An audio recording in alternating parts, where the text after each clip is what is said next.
안녕하세요. 안녕하세요. 반갑습니다. 반갑습니다. 사랑합니다. 오늘도 2월 셋째 주 또 복음 전도 주간 시간입니다. 복음 말씀을 요한복음을 같이 보면서 교제하려고 합니다. 요한복음 5장 24절과 25절 같이 한 목소리로 읽도록 하겠습니다. 요한복음 5장 24절과 25절입니다. 같이 찾으셨으면 읽겠습니다. 시작.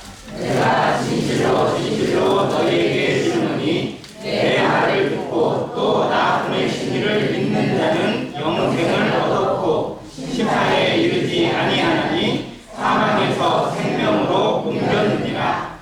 진실로 진실로 너희에게 이르노니 죽은 자들이 하나님의 아들의 음성을 들을 때가 오나니 곧 이때라. 듣는 자는 살아나리라. 아멘.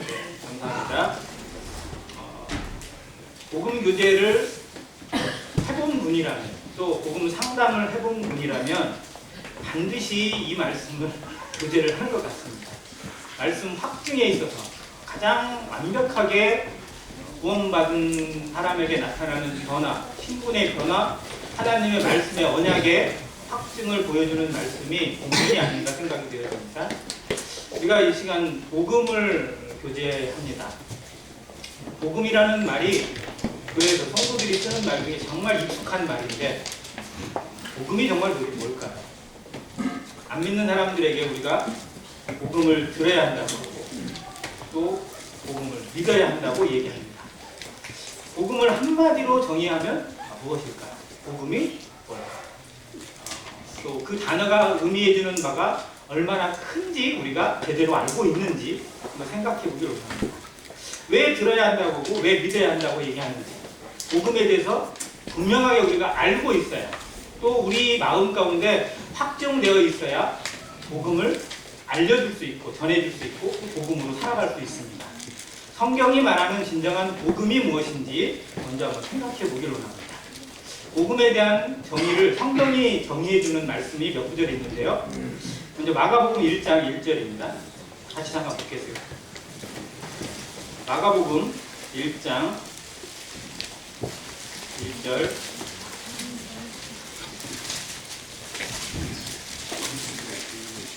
같이 읽겠습니다. 1장 1절입니다. 시작. 하나님의 아들 예수 그리스도의 복음의 시작이라. 복음의 시작이 누구냐면 하나님의 아들 예수 그리스도. 즉, 이 말씀으로 보면 복음은 곧 예수 그리스도임을 증거해주고 있습니다. 복음이 뭐라고요? 예수 그리스도. 우리가 아는 것처럼 복음은 예수님이 십자가에 죽으시려서 우리의 모든 죄를 사하여 주신 것, 당연히 복음에 포함됩니다. 그러나 그게 복음의 전부는 아니에요. 복음은 예수 그리스도 자체입니다. 예수 그리스도의 모든 것이 실상 복음입니다. 그러면 그리스도의 오심도 복음이고, 그리스도의 생애도 복음이고, 그리스도의 고난과 죽으심은 당연히 복음이고, 그리스도의 부활과 그 이후의 승천과 재림까지도 실상 복음에 다 포함되어 있습니다. 그러니까 성경의 모든 것이 실상 다 복음에 포함되어 있다고 해도 과언이 아닙니다. 왜냐하면 성경의 주제가 뭐예요? 예수 그리스도시고 또 하나님의 나라입니다. 자, 그런 의미에서 복음이 우리에게 더 분명하게 증거되길 바라고요. 또 로마서에 있는 말씀을 잠깐 보겠습니다. 로마서 1장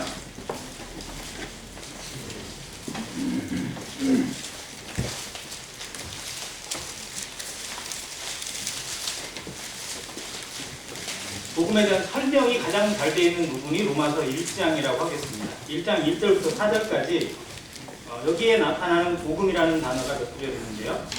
1절에는 내가 사도로 부르심을 받아 하나님의 복음을 위하여 택정함을 입었다고 되어 있습니다. 하나님의 복음이에요.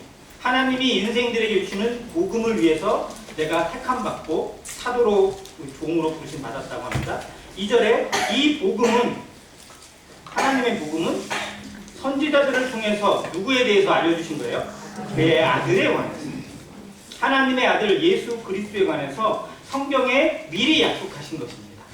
그래서 3절과 4절에 보면 육신으로는 다윗의 혈통에서 나신 그분이고 성결의 영으로는 뭐예요? 죽은 자들 가운데서 부활하사 하나님의 아들로 선포되신 분입니다. 즉 육신적으로 오신 분이실 뿐만 아니라 영으로도 오신 분. 그래서 완전한 하나님이시고 완전한 인생이신 예수 그리스도가 복음인 것을 증거해주고 있습니다. 또 우리가 잘 아는 16절 17절의 말씀 보겠습니다. 16절 내가 복음을 부끄러워하지 아니하노니 이 복음은 뭐예요? 모든 믿는 자에게 구원을 주시는 하나님의 능력입니다. 모든 믿는 자에게 구원함을 주시는 하나님의 능력이 이 복음, 즉 예수 그리스도이심을 증거해주고 있습니다. 그래서 복음에는 하나님의 의가 나타나서 뭐에서 뭐로? 믿음으로 믿음에 이르게 한다고 기록되어 있습니다. 복음을 얻는 방법, 복음에 들어가는 방법은 믿음이라는 것을 또 보여주고 계십니다. 복음을 영어로 얘기하면 단어가 몇 가지가 있어요. 첫 번째는 우리가 잘 아는 굿뉴스가 있고요. 두 번째는 노래를 흔히 가스펠송이라고 하잖아요. 가스펠도 단어를 부르면 복음이에요. 그리고 헬라어식 발음으로 따지면 에반게리온이라는 단어가 복음이라 쓰였습니다. 헬라어에서는 유앙게리온이라고 읽어요. 좀 어렵죠? 많이 좀 꼬여있는 것 같아요. 근데 좀 이런 말씀이 좀 유식해 보이는 것 같이 보입니다. 에반게리온이라는 건 제가 알기에는 무슨 게임 뭐 같아요. 게임에 에반게리온 뭐가 있지 않나요 혹시? 무슨 세상에서 하나님에 대한 것들, 하나님의 말씀에 나온 것들을 잘 써먹어요. 뭔가 대단한 것처럼. 이게 참 있더라고요. 근데 아무튼 복음이라는 이 단어가 무엇인지에 대해서 성경에서 우리가 분명하게 알고 가게 됐습니다. 그래서 복음을 믿고 복음을 듣는다는 것이 뭐냐면 그리스도가 이 땅에 왜 오셨고 무엇을 하셨고 무엇을 이뤄내셨고 그리고 장차 어떤 분이신지를 확실히 아는 겁니다. 그리고 그걸 믿는 겁니다.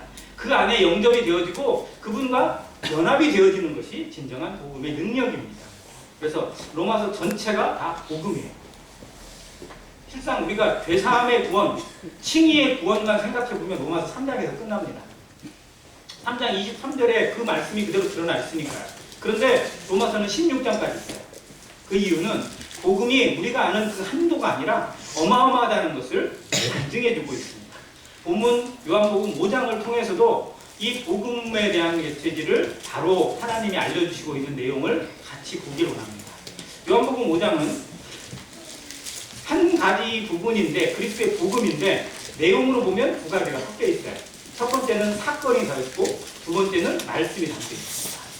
그 사건은 다 아시는 것처럼 베데스다 연못의 사건입니다. 5장 1절입니다. 그 후에 유대인의 명절이 되어 예수께서 예루살렘에 올라가십니다. 예루살렘이 이스라엘의 수도고 하나님 앞에 성전이 있었고 또 수많은 사람들이 살고 있던 중심 도시여서 예수님의 공생애도 주로 예루살렘에서 이루어질 것 같지만 실상 예수님의 공생애는 주로 갈릴리에서 있었습니다. 예루살렘에 가실 때는 특별한 일이 있어서만 가셨습니다. 이것처럼 명절을 만나서 즉 유대인의 명절인 3대 절기 6월절과 오순절과 초막절이 되면 예수님도 유대인으로서 그 절기를 지키시기 위해서 예루살렘을 방문하시고 예루살렘에서 어떤 일을 만나셨습니다. 그래서 성경에서 나타나는 사건들 예수님의 생애 가운데 갈릴리에서 일어난 사건인지 아니면 이방인 땅에서 일어난 사건인지 예루살렘, 유대에서 일어난 사건인지도 구분할 수 있을 필요가 있어요. 자, 여기는 이제 예루살렘으로 오셔서 예루살렘 성전에서 일어나는 사건입니다. 2절 예루살렘에 있는 양문 곁에 히브리 말로 뭐예요? 베데스다라 하는 못이 있는데 라고 되어 있습니다. 베데스다 성지순례 이스라엘 성지순례를 가면 예루살렘을 제일 많이 본다고 합니다. 거기에서 베데스다 연못도 그 흔적도 유적도 보신다고 하는데 베데스다 연못은 자연 연못이 아닙니다. 자연적으로 생겨난 연못이 아니고 인공으로 만들어낸 저수지예요. 이걸 왜 만들었을까요? 예루살렘이라는 도시를 알면 이해가 됩니다. 예루살렘은 낮은 평지에 있어요? 높은 곳에 있어요? 높은 곳에 있습니다. 우리로 얘기하면 거의 모악산 정상급에 있는 도시예요. 해발 700m가 넘는 곳에 있어요. 실제로 지도로 따져보면 모악산보다 높은 곳이에요. 그러니까 그곳에 도시가 만들어져 있어요. 높은 곳에 있고요. 그 예루살렘 성전산은 거기에서 더 높은 데 있어요. 그러니까 예루살렘이 좀 약간 밑으로 그냥 터진다고 보면 성전산이 더 제일 위에 쪽이에요. 북쪽입니다. 자, 그리고 그곳에서 기드론 골짜기. 예수님이 어디로 가실 때 기드론 골짜기 지나서 그 다음 감난산 쪽으로 가시거든요. 그러니까 예루살렘과 감난산 사이에 골짜기가 있고요. 밑으로는 흰놈의 골짜기가 있고 이 옆으로는 왕복 골짜기가 있습니다. 사방이 둘러싸여 있는 골짜기로 둘러싸여 있는 높은 성이에요. 높은 요새예요. 그러니까 예루살렘은 사람이 사는 도시가 아니고 원래 지키는 요새로 합당한 도시예요. 그래서 다윗이 이곳을 점령할 때 그곳이 원래 이름이 시온산성이거든요. 그러니까 점령하기가 방어하기가 대단히 유리한 곳이에요. 왜? 밑에서 올라와야 돼. 밑에서 공격하면 위에서 방어하기가 되게 쉽잖아요. 그냥 돌멩이만 던져도 막 달날라가니까. 그래서 다윗을 조롱하게 했던. 그래서 다윗이 그곳을 점령하고 더 성을 넓히고 솔로몬 시대에 더 넓히고 그러면서 이제 예루살렘 구도심이 만들어졌는데 제일 문제는 뭐냐면 물이에요. 높은 곳에 있으니까 물이 잘 나와야 안 나와요? 낮은 곳에 있어야 물이 많을 거 아니에요. 그리고 강이 있어야 돼요. 근데 예루살렘은 강은커녕 높은 산에 있다니까요. 근데 예루살렘의 유일한 물 공급원이 어디냐? 기온샘이에요. 기온샘은 저 아래쪽 부분에 있어요. 그리고 성 밖에 있습니다. 기온샘에 있는 물을 사람들이 떠다 뭐 나르고 뭐 이렇게 했던 그 문을 우리가 흔히 수문이라고 부릅니다. 자, 그래서 나중에는 그 섬에 이 물을 제대로 공급하기 위해서 기온샘 물을 지하로 수로를 연결해서 여기에 물 저장고로 만든 곳이 실로암이에요. 이 히스기야 때 만들었습니다. 그래서 약 300m 정도 거리가 있는데 지하로. 왜냐하면 위에 있으면 적군들이 다 뭐 묻어버리고 뭐 막을 수 있으니까 밑으로 구멍을 내서 수로를 만들어서 실상 지하 공사를 했습니다. 히스기야 때. 어마어마해요. 그래서 만들어낸 연못이 실로암 못이고요. 그 실로암 못으로도 예루살렘에 사람들이 많아지니까 다 물이 충당이 안 돼요. 다 쓸 수가 없어요. 먹는 물도 다 충당이 안 될 정도인데 예루살렘에서 중요한 행사가 뭐냐면 성전에서 일을 해요. 성전에서 일을 할 때는요. 물이 어마어마 들어갑니다. 첫째, 제사장들은 계속 자기를 씻어야 돼요. 자, 그러면 성전에 들어간 사람들은 안 씻어도 될까요? 성전에 들어가요. 이 사람들이 멀리서 온 사람도 있고 그러는데 자기를 깨끗하게 씻고 들어가야 돼요? 아니면 그냥 들어가야 돼요? 씻고 들어가요. 그러니까 이걸 정결의식이라고 합니다. 바리새인들이 되게 예수님 따졌던 거예요. 밥 먹을 때도 손 씻어야 되고 뭐 해야 되고 이런 걸 따졌잖아요. 자, 정결의식도 필요해요. 또 양을 잡거나 이럴 때 양도 어떻게 해야 돼요? 깨끗하게 해야 되잖아요. 그러니까 물이 많이 들어가야 돼요. 근데 물이 없어요. 예루살렘이라는 도시 자체가 물이 안 나요. 그러니까 어떻게 해야 되냐? 인공으로 물 저장고를 만들어야 돼요. 그렇게 만든 연못이 베데스다 말고도 몇 군데가 더 있어요. 근데 가장 큰 곳이 베데스다입니다. 그래서 이곳이 양문 곁에 있어요. 양이 들어가는 문인데 실상 제사드리는 사람들이 들어가는 문이에요. 양과 함께 사람들이 들어가요. 그래서 사람들의 정결의식도 행하고 양도 시키고 하는 곳을 만들어야 됐어요. 그래서 이 베데스다 연못은 빗물이 내려서 모이는 곳을 모아놓는 물창고입니다. 근데 두 개로 만들어져 있어요. 위하고 아래가 나눠져 있는데 하나의 크기가 학교 운동장만 어마어마해요. 그러니까 하나의 연못이 가로로 따졌을 때 약 47m, 이쪽으로도 2m쯤 된대요. 그러니까 진짜 여기서 여기 끝까지 헤엄쳐 가기도 힘들 정도로 막 엄청나게 진짜 큰 연못같이 만들어져 있어요. 그리고 그 밑에도 역시 크기가 비슷해요. 그러니까 베데스다 두 연못이 딱 있는 그 자리는요, 길이로 따지면 100m 정도 넘어요. 그러니까 학교 운동장이나 공원 정도 내 넓이가 돼요. 그러니까 이곳에 행각 5개나 있는 거예요.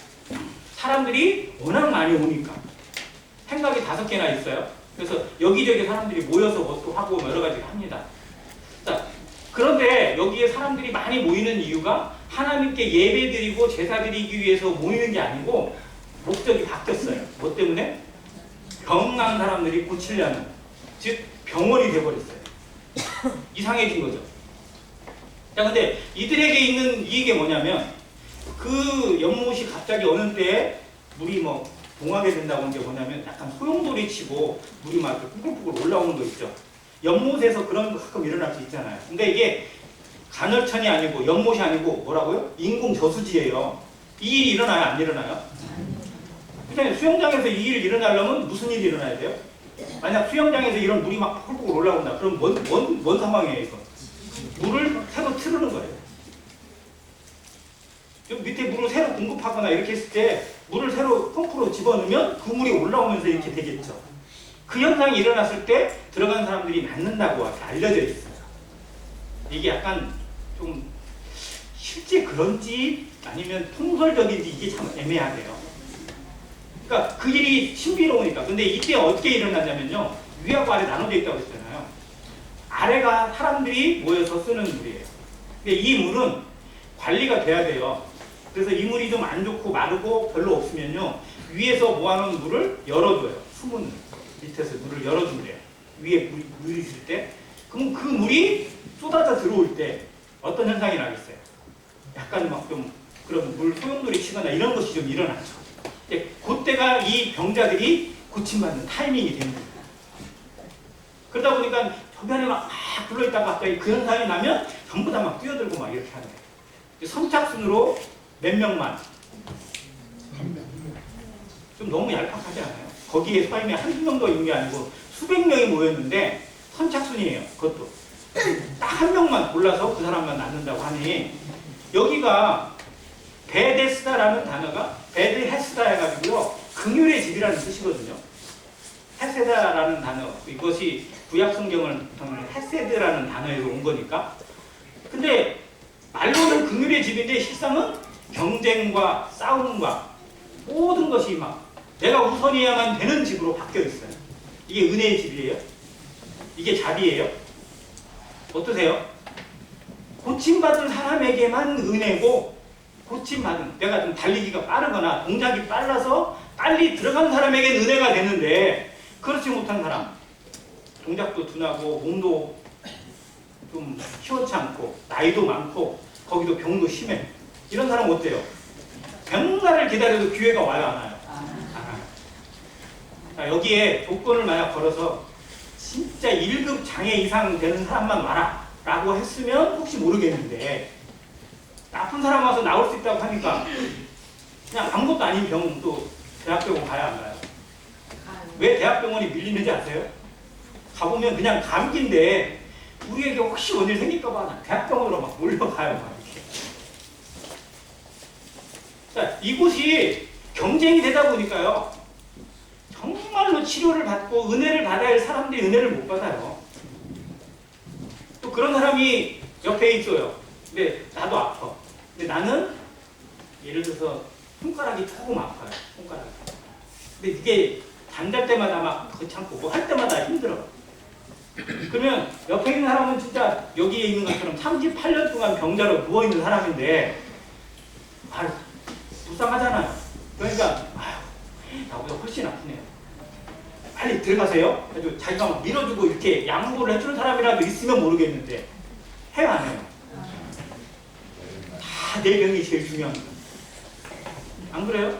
남이 어쨌든 간에 나한테 있는 게 제일 심각하고 제일 어려운 거예요. 이게 사람의 이기주의입니다. 그러니까 여기는요, 은혜의 장소가 이기심의 장소로 변해버렸고, 세상의 장소로 변해버렸고요, 경제의 장소로 변해버렸어요. 이곳이 바로 세상입니다. 하나님 앞에 이 율법이 보여주고 있는 것들이 이런 거예요. 다 하나님을 아는 것처럼, 하나님의 은혜가 있는 것처럼 이야기하지만, 실상은 사람으로 도저히 감당이 안 되는 수준으로 바뀌어 있고, 이겨야만 하는 세상으로 바뀌어놨어요. 사단이 바꿔놨어요. 그래서 저는 이곳에 예수님이 가신 것이 무엇을 의미하는지 우리가 생각해야 돼요. 하나님의 은혜는 1등에게 주는 게 아니고 달리기가 빠르고 힘이 센 사람에게 주는 게 아니고 누구에게? 모든 사람에게 주시는 게 은혜예요. 근데 세상은 모든 사람에게 뭐를 베풀어요? 그러면 그건 아무것도 아닌 거예요. 다 가지는 거예요.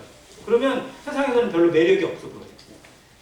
뭔가 특별해야지 매력이 있는 거죠. 내가 그거 얻었어. 내가 그거 진짜 막 연구해가지고 예를 들어서 무슨 티켓을 하나 콘서트 티켓 중에 제일 따기 힘든 거 혹시 뭔지 아세요? 우리나라에서 콘서트 티켓 확보하기가 제일 어려운 티켓이 하나 있어요. 임영웅 티켓이. 이건 돈이 있어도 안 된대요. 이거 막 들어가서 이거 따내려면 진짜 막 연구해야 되고 막 노력을 해야 겨우 그거 부모님 선물로, 효도 선물로 티켓을 탈 수 있다고. 그 정도로 알려져 있어요. 근데 예를 들어서 누구나 다 임영웅 티켓 간다. 그러면은 그게 그 사람들에게 매력이 사라져요. 그러니까 그 정도로 노력을 해서 가져야만 자랑을 하는 거예요. 세상은 자랑하고 싶어서 난리 나잖아요. 남에게 다 있는 거 나도 있어봐야 뭐 자랑거리가 안 돼. 남에게 없는 거 내가 가지고 있어야 자랑이 돼요. 근데 이게 사람의 범죄 심리에 잘 이용되는 거거든요. 사단이 이걸 통해서 사람들을 올가매고 있고 끌고 가고 있다는 사실을 알아야 됩니다. 이 베데스다 연못에서 지금 이루어지고 있는 상황이 이거예요. 그 넓은 바다에, 그 넓은 바다같이 넓은 그곳에 진짜 누구라도 다 자기를 깨끗하게 하고 하나님의 은혜를 입으면 얼마나 좋아요. 들어가는 사람마다 치욕을 받는다고는 이게 정말 엄청난 은혜일 것 같은데 그게 아니야. 아무나 들어가도 안 되고요. 그것도 타이밍이 있어야 돼요. 그 순간에만 들어가야 되고 또 두 번째 들어가면 된다 안 된다. 이게 무슨 억 같아요 진짜. 이게 뭔 은혜예요 이게. 하나님의 은혜를 이런 식으로 악용하고 있는 이 모습을 예수님은 정말 탄식의 눈으로 바라보시고 이곳에 가셨습니다. 저는 이게 실상은 바리새인들이나 또 이 사두개인들이나 이런 사람들이 실상은 그 성전의 장악권을 가지고 악용한 어떤 사례 중에 하나가 아닐까 생각은 들어요. 성경이 그걸 기록해주고 있지는 않지만 예수님이 하신 일과 비교해봤을 때 그렇습니다. 세상의 모습, 사단이 세상을 희롱하고 있는 모습하고 너무 똑같아요. 자, 그런데 이곳에 예수님이 찾아가셨어요. 자, 예수님은 이곳에 정말 긍휼의 눈으로 찾아가셔서 그 38년 된 병자를 바라보십니다. 그에게 가셔서 물으세요. 이 사람은 38년 동안 뭐하고 있는 거예요? 거기에 들어갈 타이밍을 잡고 있어요. 자, 근데 자기가 38년 동안 거기 있었으면 그곳에서 그 기회가 왔기를 몇 번 정도 왔을까요? 물이 움직이거나 사람들이 치유를 되거나 뭔가 좋은 일이 일어나는 일들이 한 번도 없었을까요? 많았겠죠. 엄청나게 많았겠죠. 근데 들어갔어요, 못 들어갔어요? 들어가긴 했겠죠. 2등이나 3등이나 뭐 10등이나 이렇게 들어갔겠죠. 그러니까 나름대로 최선을 다해보고 노력하고 최대한 뭐 잠도 못 자고 예를 들어 밤에 막 그런 일이 일어나면 안 되니까 막 잠도 제대로 못 잤을 거예요. 정말 막 그 자기 시체에 어떤 것에 병이 오거나 막 몸이 힘들어도 그걸 참고 거기서 견딘 사람. 정말 세상에서 이런 사람들이 얼마나 불쌍한지 모릅니다. 하나님을 알기 위해서 은혜를 얻기 위해서 나름대로 노력을 했는데 정말 은혜에 다가가지 못하고 맨날 미끄러지고 있는 그런 인생들. 하나님이 얼마나 긍휼의 눈으로 보셨는지 예수님이 보여주십니다. 그에게 찾아가셨어요. 그가 예수님을 요청한 게 아니에요. 예수님이 가셨어요. 자, 예수께 6절입니다. 예수께서 그 누운 것을 보시고 병이 벌써 오랜 줄 아시고 이르시되 뭐라고 하세요? 네가 낫고자 하느냐라고 물으세요. 자, 그가 나를 낫게 해달라고 요청한 게 아니고요. 예수님은 그를 아시고 그에게 찾아가셔서 네가 정말 고침받기를 원하느냐, 낫고자 하느냐라고 물으셨어요. 이게 우리에게 찾아오신 예수님입니다. 내가 요청해서 나 살려주세요, 나 구원해주세요, 나 죄사함 받게 해주세요 라고 요청한 게 아니고요. 우리에게 찾아오신 예수 그리스도를 성경이 보여주고 있습니다. 그분에게 이 사람이 이야기를 합니다. 하소연을 해요. 주여, 물이 움직일 때 그 기회가 왔을 때 나를 못에 넣어주는 사람이 없어요. 38년 됐으면 이 사람이 아내가 있었는지 부모가 있었는지 자식이 있었는지는 모르겠어요. 근데 처음에는 그 옆에 누군가를 도와주는 가족이라도 누구라도 있었겠죠. 근데 중병에 효자가 없다고 38년 동안 있는데 누가 옆에 붙어 있겠어요? 다 기대 꺾고 그냥 아마 다 갔을 것 같아요. 제 아무리 사랑하는 가족이라도요, 38년 동안이나 기다려주고 38년 동안이나 병수가를 들어주고 도와주는 사람은 거의 불가능하다고 보면 됩니다. 이런 사람 있으면 진짜 평생 업어줘야죠. 자, 그런데 걸어주는 사람이 없어요. 제일 불쌍한데도 도와주는 사람이 없어요. 옆에 있는 사람이 자기는 병이 별로 중하지도 않아요. 그런데도 이 사람을 보고 긍휼히 여기는 게 아니고 아, 쟤는 나보다 뒤구만. 나를 앞서갈 일은 없겠구만 하고 생각했을 것 같아요. 이게 세상의 모습이라는 겁니다. 정말 이곳에 예수님이 가셔서 그를 구원하시고 그에게 인자를 베푸셔서 그 자리에서 일으키세요. 자, 우리 움직였어요? 안 움직였어요? 안 움직였어요. 우리의 움직임도 없습니다. 뭣도 없어요. 그런데 예수님은 그의 인생을 불쌍히 여기시고 그에게 조건 없는 사랑으로 부르셔서 내 자리를 들고 걸어가라는 거예요. 근데 그 말씀을 듣자 이 사람이 어떻게 됐어요? 그동안에 38년 동안이나 꼼짝도 못하고 자기 힘으로 움직이지도 못하고 정말 뭐를 해도 온몸을 비틀어도 어떻게 조금 더 움직이기가 힘든 그 사람이 그 말씀 한마디에 그대로 일어났어요. 자기도 아마 정말 얼마나 머리카락이 쭈뼛 쓰고 놀랐을까요? 설마 될까? 이렇게 말씀하시는 예수님의 음성을 들을 때 정말 이게 될까? 말도 안 되는 얘기 왜 하실까? 이렇게 의심할 수도 있는데 그대로 움직였어요. 자, 8절과 9절 같이 한번 읽겠습니다. 시작. 예수께서 이르시되 일어나 내 다리를 들고 걸어가라 하시니 그 사람이 곧 나아서 다리를 들고 걸어가니라. 여기까지. 말씀에 즉시 반응했습니다. 이 사람은요, 어쩌면 정말 이 베데스다 연못이 아니라 진정한 하나님의 긍휼을 바라고 있던 사람이었던 것 같아요. 정말 하나님의 은혜만이 나를 살릴 수 있고 하나님의 능력만이 나를 살릴 수 있다는 걸 믿었던 사람인 것 같습니다. 그래서 예수님이 어쩌면 그 믿음을 귀하게 여기시고 그를 일으켜 세우셨어요. 내 자리를 들고 걸어가라. 그 말씀을 듣는 순간에 몸이 힘을 얻고 그 말씀에 의지해서 그가 일어났습니다. 그래서 자리를 들고 걸어갔어요. 아, 근데 그날이 공교롭게 7분의 1 확률에 딱 걸렸어요. 안식일이. 참, 예수님은 꼭 안식일날 뭔지를 작정하신 건 아닌데도 불구하고 안식일에 많이 걸려요. 그러니까 근데 이게 하나님의 의도라는 사실을 우리가 기억해야 됩니다. 논란이 정말 쉬운, 예수님이라고 사람들에게 공격받고 사람들과 막 싸우는 것이 좋은 게 아니에요. 그런데 이걸 통해서만이 하나님의 진리가 제대로 선포될 수 있기 때문에 안식일에 오히려 일하셨어요.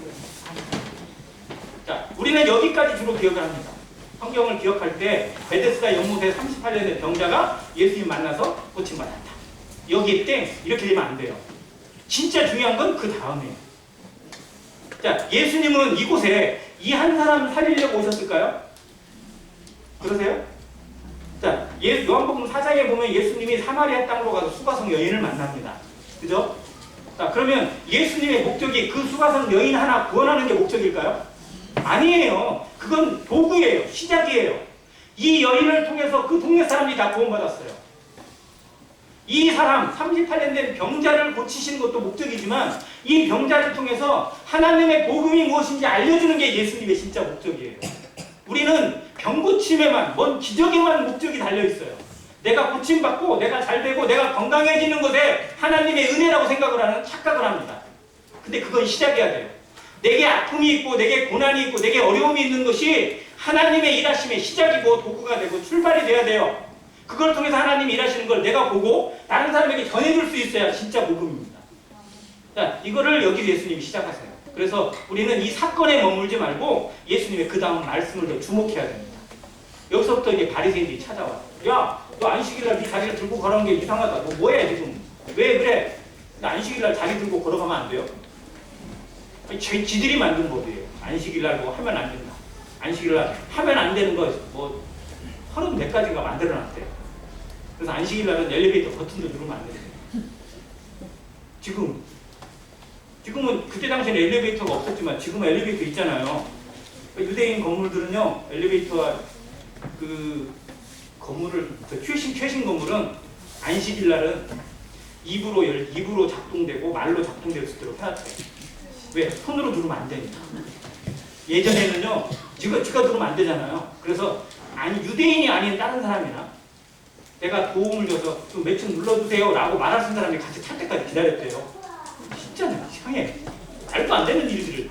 그걸 마치 하나님을 잘 믿는 것처럼 착각하고 살아간다니까요. 자, 그런데 이들이 시비를 걸어요. 그 사람이 낫는 것이 중요한 게 아니야. 이 사람이 고침받고 이 사람이 건강해진 게 중요한 게 아니고요. 야, 너 안식일 범했어. 걸렸어. 딱 걸렸어. 뭐 이러면서 그냥 막 책 잡았어. 그랬더니 야, 나를 낳게 한 사람이 걸어가라고 해서 걸어갔어. 누구야? 어? 안 보이는데? 나중에 알고 보니까 예수님이. 그랬더니 와가지고 막 예수님이 따지는 거예요. 야, 안식일 날 왜 이상한 짓거리를 해가지고 뭐 해서는 안 될 일을 하냐? 너 잘못했어. 하면서 따지고 있어요. 이 사람들은 누가 고침받고 누가 낫고 하는 게 중요한 게 아니야. 그건 이 사람은 아무 관심도 없어요. 자기들의 기준을 벗어나냐 안 벗어나냐 여기만 따지고 있는 사람들이 바리새인들이에요. 얼마나 한심해요. 정말 긍휼이 없어요. 이 세상이 그러세요. 이 세상은요, 누가 고침받고 누가 구원받고 누가 어떻게 하는 것이 문제가 아니고 나한테 잘 되냐 안 되냐, 나한테 손해냐 아니냐 이것만 따지고 있는 게 세상이에요. 그곳에 예수님이 오셔서 그들의 생각을 깨뜨리고 그들의 법을 깨뜨리는 것이 복음이라는 겁니다. 복음이 무엇인지 그들은 이해하고자 하지 않았고 알려고도 하지 않았어요. 그런데 예수님은 끊임없이 그들에게 알려주시고 부딪히면서 알려주세요. 그런데도 바리새인들 중에 돌아온 사람들이 그래도 없지는 않았다는 게 참 다행인 것 같아요. 니고데모 같은 사람, 아리마대 사람 요셉 같은 사람, 뭐 이런 사람들이 실제로 돌아와서 예수님을 영접하고 또 그렇게 했던 일들을 성경이 기록해주고 있는 것이 그나마 다행인 것 같습니다. 그럼에도 불구하고 수많은 이 종교 지도자들은 예수님을 삐딱선으로 봤어요. 이쪽을 안 보고 오직 이쪽만 보는 거예요. 한쪽에 치우쳐서. 그러다 보니 계속 이상해 보이는 거예요. 이게 뒤에 나옵니다. 그러면서 이들과 논쟁을 하면서 주신 말씀이 바로 아까 읽은 본문이에요. 복음은, 은혜는 경쟁에서 얻는 게 아닙니다. 세상은 경쟁사예요. 1등만 기억하는 옛날 코미디 프로에서 누가 뭐 그랬죠. 술에 권하여 취해가지고 국가가 나에게 해준 게 뭐야? 1등만 기억하는 더러운 세상 어쩌고 뭐 떠들었던 그게 하나의 유행어가 돼서 했던 기억이 있는데 세상이 그래요. 진짜 1등만 기억해 줍니다. 여기 모임에 있는 안바울 형제가 올림픽에 몇 번을 나가는데요. 금메달을 못 땄어요. 세계 선수권 대회는 잘 따는데 올림픽만 나가면 이상하게 막 보여가지고 그래서 은메달 하나 따고 동메달 하나 땄어요. 잘했어요? 못했어요? 근데 안 알아줘. 은메달 따고 시상대가 이러고 있어. 정말 너무 안타까워요. 은메달 딴 것에 대해 자랑스러워 하셨어요. 하나님은요, 금메달을 땄든지 은메달을 땄든지 아니 예선 탈락을 했든지 그 형제를 그대로 기뻐하실 거예요. 근데 우리는 그렇지 않아요. 뭐를 잘해야만, 뭐에 성공해야만 알아주고 그게 하나님의 은혜인 것처럼 착각해요. 그게 은혜가 아니에요. 세상 방식입니다. 하나님은 조건을 따지지도 않고요. 뭔가 제한을 두지도 않으셨어요. 누구라도 믿는 자 누구라도 다 구원받을 수 있는 길을 여시기 위해서 육신으로 오셔야만 했고요. 그들의 모든 죄를 감당하기 위해서 신이 십자가를 지셔야만 했고 그래서 모든 사람 지식이든 가난한 자든 부한 자든 능력자든 아니든 간에 심지어 앞을 못 보는 소경이든지 걸음뱅이 걷지 못하는 안전뱅이라도 그 누구라도 다 구원받을 수 있는 길을 여주께서 믿음으로 구원받을 수 있는 길을 열어주셨고 우리가 구원받을 수 있는 길을 열어주셨습니다. 우리가 율법을 얼마나 알아요? 우리가 하나님을 얼마나 알아요? 우리가 하나님에 대해서 관심이나 있었어요? 그런데 그런 나에게도 그런 우리에게도 찾아오셔서 하나님을 알고 예수 그리스도를 믿는 믿음의 길을 열어주셨고 구원받을 수 있는 영생의 길을 열어주신 예수 그리스도를 찬양드립니다. 정말 이게 은혜 아니에요? 이게 은혜입니다. 이것만이 은혜입니다. 세상에 있는 방식으로 뭐를 잘해서 뭐에 통과해서 뭐에 커트라인을 넘어서 구원받는 게 아니라 정말 모든 자에게 아낌없이 그리고 차별 없이 주시는 하나님의 의, 이것이 복음입니다. 로마서가 이걸 설명해주고 있고 예수 그리스도가 이걸 보여주고 있습니다. 자, 그런 다음에 말씀하시는 거예요. 자, 이 사람이 기폭제가 되어져서 이 38년 된 병자가 도구가 되어져서 하나님의 복음이 그곳의 사람들에게 이곳에 행각이 5개나 있다고 했잖아요. 그 사람들이 다 이 사건으로 인해서 다 몰렸어요. 예수님 주변으로 몰려왔고 이 유대인 바리새인들이 찾아오고 막 성전에 일하는 사람들이 찾아오니까 거기가 막 수석수석 군중들이 모였습니다. 예수님이 복음 전하시기에 정말 좋은 자리가 된 거죠. 기회가 된 겁니다. 그곳에서 복음을 전하셨고 그것이 5장 후반부에 있는 말씀입니다. 자, 내가 누구인지, 내가 왜 이 일을 행했는지 설명을 하세요. 이 일이 과연 무엇인지에 대해 설명합니다. 그들은 예수님이 왜 안식일 날 이걸 하냐라고 따졌는데 안식일이 중요한 게 아니에요. 안식일은 인자를 통해서 예수 그리스도를 통해서 완성된 것을 의미하는 것이지 안식일의 날짜가 중요한 게 아니라는 걸 예수님은 계속해서 보여줍니다. 그래서 안식일 날 지키겠다고 토요일 날 계속 예배드리고 있는 자들에게 대해서 예수님은 이렇게 책망하시는 거예요. 정말 중요한 건 예수 그리스도 안에서 이루신 구원과 그 영생의 의미가 무엇인지를 아는 것이 중요한 겁니다. 자, 그래서 내가 진실로 진실로 너희에게 이르노니 내 말을 듣고,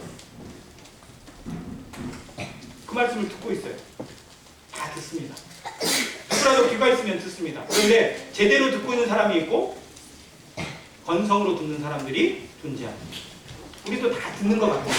그런데 제대로 듣는 성도도 있지만 건성으로 듣는 성도도 있을 수 있어요. 예수님의 말씀을 누구라도 들을 수 있지만 제대로 듣는 인생은 극히 없습니다. 자, 그 군중들 중에서도 예수님에 대해서 관심을 가지고 정말 예수님의 그 말씀을 하나도 놓치지 않기 위해서 제대로 듣는 사람들이 있었을까요? 없었을까요? 있었습니다. 근데 뭔가 틀린 게 있나? 뭐 잘못된 게 있나? 이것만 잡으려고 들은 사람도 분명히 있었을 겁니다. 세상에 다 두 부류가 있어요. 하나님의 말씀을 전해도, 복음을 전해도 그것을 정말 그런가 해서 듣는 사람이 있는가 하면 뭐가 그래? 이런 식의 태도를 가지고 미리 그냥 접어놓고 듣는 사람이 반드시 있어요. 성도들의 태도도 마찬가지입니다. 그래서 이것에 듣는 것이 정말 중요해요. 듣고 또 뭐예요? 들음이 뭘로 가야 돼요? 나 보내신 이를 믿는 자. 마음으로 이게 동의해야 돼요. 마음으로 믿어지는 거예요. 근데 믿음은 뭐에서 온다고요? 잘 들어야. 믿음은 내가 가질 수 있는 특권이 아니라 정말 잘 듣고자 했을 때, 내 마음을 열고 잘 들었을 때 주시는 하나님의 선물입니다. 그래서 그 믿음이 그의 삶의 중심을 움직이고 말씀이 역사되어지는 것을 증거해주고, 말씀이 내 마음의 바탕이 되어져서 내 생각을 깨뜨리고 정말 그렇구나라고 동의되게 만드는 놀라운 능력으로 내 안에 자리 잡습니다. 잘 들었을 때 나타나는 자, 그리고 그걸 믿는 자는 이건 듣는 거, 믿는 거 조건이 필요해요. IQ 뭐 100 이상 아니면 재산이 뭐 3천만 원 이상이어야만 잘 듣고 잘 믿어요? 키가 뭐 120cm 이상이어야만 잘 듣고 잘 믿습니까? 조건이 없어요. 아무런 조건이 없습니다. 모든 인생이라면 하나님의 말씀을 들을 수 있고 그걸 믿을 수 있는 그 모든 조건을 주셔서 그들에게 이 조건 없는 사랑을 통해서 놀라운 기회 말씀이 세 가지가 나와요. 첫 번째, 뭘 얻었고? 영생을 얻었고. 믿는 그 순간 영생을 얻었고. 두 번째, 심판에 이르지. 심판에 이르지 않으면 어디 안 간다는 거예요. 지옥에 던져지지 않는다는 거예요. 이거 어마어마한 거 아니에요? 그 인생을 정말 붙잡고 불안하게 만들고 막 불안에 떨게 잠도 못 자게 만드는 것이 정말 지옥의 그 지점만 생각해도 막 잠을 못 자는 그런 사람들이 얼마나 많아요. 근데 심판에 이르지 않는다는 거예요. 심판의 곁에도 안 간다는 겁니다. 그리고 더 놀라운 말씀, 뭐에서 뭐로 옮겼다고요? 사망에서 생명으로 옮겼느니라. 그러면 지금 있는 곳이 어디라는 거예요? 사망에 있다는 거예요. 내가 사망에 이를 것이 있는데 실상은 신분적으로, 육체적으로 죄 가운데 투정이 때문에 이미 사망에 있어요. 에베소서에 보면 너희가 죄 가운데 이미 죽었던 너희를 살리셨다고 해요. 그러니까 아직 안 죽었잖아요. 그런데 실상은 영적으로 보면, 신분적으로 보면 이미 죽었어요. 죄 때문에 죽었고요. 죄 때문에 사망에 던져진 거랑 마찬가지예요. 그런 나를 건지신 거예요. 그런 나를 끌어내신 거고요. 그런 나를 뽑아내신 거예요. 이게 믿음입니다. 이게 하나님의 은혜입니다. 이것보다 더한 은혜가 어디 있어요? 자, 그런데 24절과 25절에 공통적으로 들어간 말씀이 진실로 진실로예요. 요한복음에만 정말 독특하게 나온 표현인데 31번인가 나왔어요. 요한복음에만. 사도 요한이 예수님과 멀었어요? 가장 가까웠어요? 사도 요한은 맨날 예수님 옆에 그냥 껌딱지 같아요. 달라붙어가지고 밥 먹을 때도 옆에서, 뭐 얘기 들을 때도 예수님 옆에서 제일 먼저 듣고, 그래서 예수님의 모습을 누구보다도 가장 가까이서 지켜보고 예수님과 얘기했던 제자가 사도 요한입니다. 그 요한이 예수님의 말씀을 옮길 때마다 주로 쓰는 표현이 진실로 진실로. 좀 어떻게 들으라. 어떻게 들으라는 거예요? 좀 들으라. 얼마나 안 들으면 얼마나 그냥 먹같이 여기면 이렇게까지 표현을 했을까요? 하나님의 말씀에 한 구절 한 구절 쓰는 것이 얼마나 이게 얼마나 놀라운 일인지 아세요? 성경에 한 구절 한 글자가 써지는 것이 하나님의 입장에서 인생에 주시는 놀라운 비전과 능력이에요. 근데 그 말씀에 한 번 하는 것이 아니고 두 번을 반복했다는 건 하나님의 마음이 이곳에 가득 담겨 있다는 겁니다. 이거 제대로 믿고 이거 제대로 붙잡고 제대로 살자는 거예요. 이 두 가지 말씀에 다 진실로가 들어가 있어요. 이 구원을 하나님이 얼마나 원하시며 예수 그리스도가 이 땅에 오신 목적이 무엇인지를 인생으로 제대로 깨닫게 하시기 위해서, 그리고 그 생명으로 살아가는 자들이 생명의 능력과 복음의 능력을 제대로 발휘하는 자가 되기를 얼마나 간절히 원하시는지 여기서 봅니다. 죽은 자들이, 사망에 있는 자들이 하나님의 아들의 음성을 들을 때가 오나니 곧 이때라. 듣는 자는 어떤다고요? 자, 우리는 이미 살아났어요. 그런데 하나님의 말씀을 계속 거역하고 살아가는 거예요. 말씀을 믿지 않고 복음을 거절하고 은혜를 저버리고 살아가는 자들 끝까지 있어요, 없어요? 적을까요, 많을까요? 정말 안타깝지만 비극이지만 그런 자들, 근데 그런 자들도 나중에 하나님의 아들의 음성을 들을 때가 와요, 안 와요? 반드시 옵니다. 빌립보서 2장에 이 부분을 아주 구체적으로 설명해 주고 있습니다. 모든 입으로 예수 그리스도를 주라 시인하게 하세요. 안 믿는 자들도 나중에 그날이 되면 예수님이 주님인 줄 다 알아요. 다 깨달아요. 모든 무릎으로 예수의 이름 앞에 어떻게 하시고? 꿇게 하세요. 다 예수님 이름 앞에 꿇게 되어 있습니다. 근데 그 날이 자기의 인생의 마지막이 오기 전에 꿇을 거냐, 온 후에 꿇을 거냐, 이것만 알아요. 그날 가서 들었던 것을 순종하지 않고 믿음을 고백하지 않았던 사람들, 그날에 가서야 깨달은 사람들, 얼마나 억울할지, 얼마나 처절할지, 그것을 불못에 일을 간다고 했습니다. 추워서 일을 가는 게 아니고요. 지옥이 춥겠어요? 지옥이 차가울까요? 아니잖아요. 근데 왜 일을 갈까요? 정말 고통하고 그래서 일을 가는 거예요.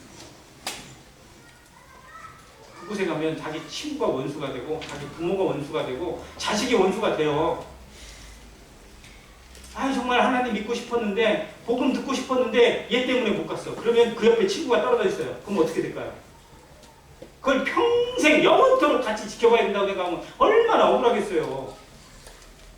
정말 이 말씀을 듣고도, 이 하나님의 은혜를 듣고도 계속 저버리고 있다면 방법이 없어요. 정말 하나님의 은혜가 무엇인지 제대로 들어야 됩니다. 듣고 제대로 듣는 자는 뭐 한다고요? 살아난다. 정말 우리가 듣고 살아난 자, 믿고 살아난 자, 영접하고 구원받은 자인 것을 정말 감사합니다. 잘 들어야 돼요. 듣지 않으니까 망하는 거예요. 제대로 안 들으니까 망하는 거예요. 듣기만 듣고 그것을 마음에 생기지 않으니까 실행이 안 나오고 순종이 안 나오는 거예요. 성도들도 말씀을 잘 듣습니다. 근데 이게 잘 듣는 거냐 안 듣는 거냐는 뒤에, 잘 들으면 어떻게 돼요? 뒤에 움직임이 나옵니다.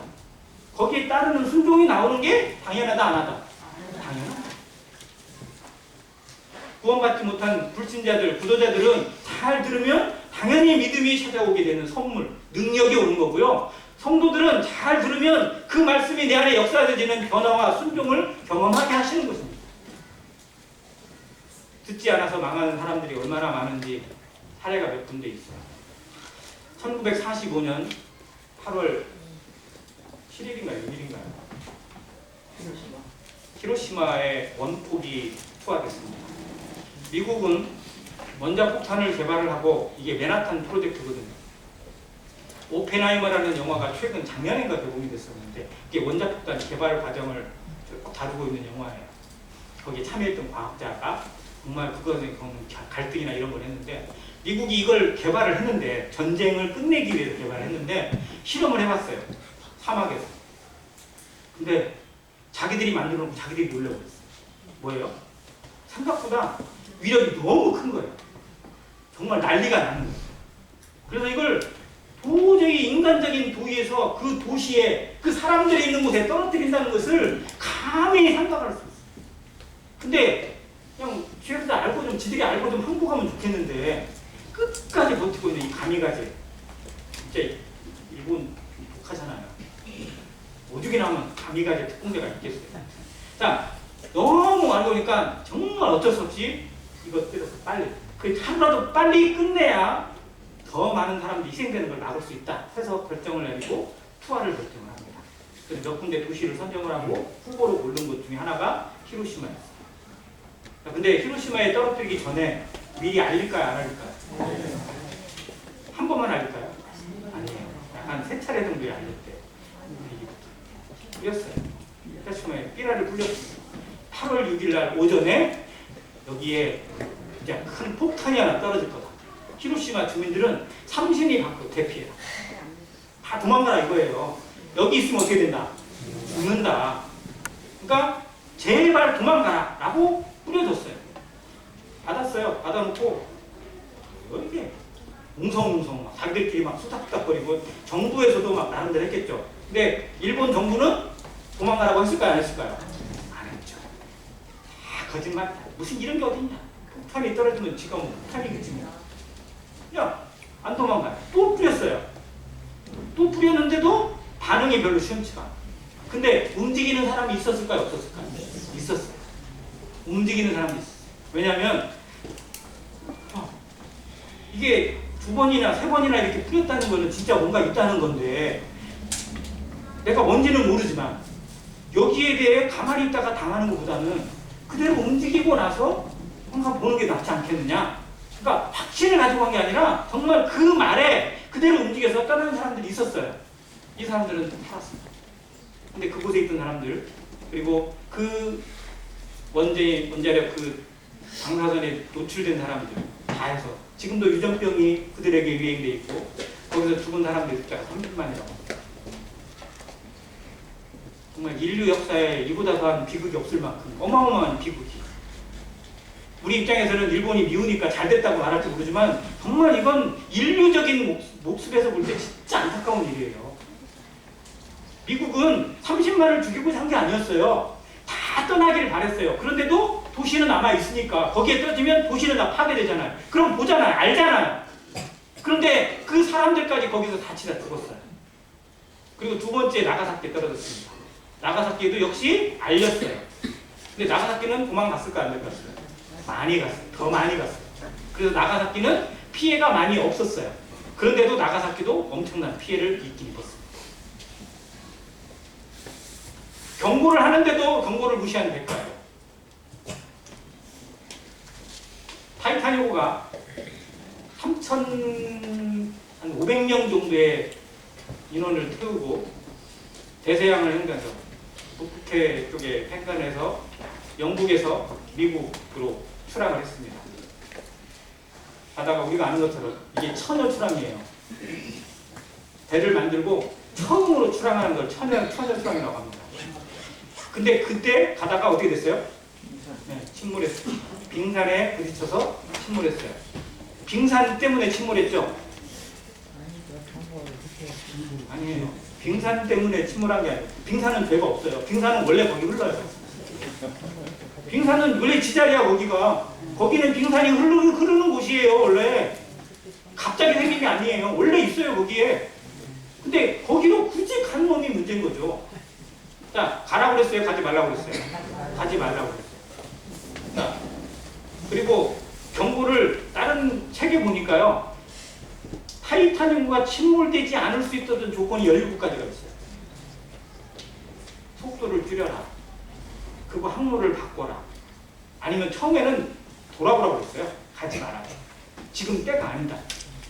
북극의 기류가 이런 것들이 해류가 안 좋으니까 돌아보라고까지 했었어요. 근데 돌아올 마음이 전혀 없죠. 가라. 가긴 가되 항로를 바꿔라. 천천히 가라. 뭐 해라. 뭐 해라.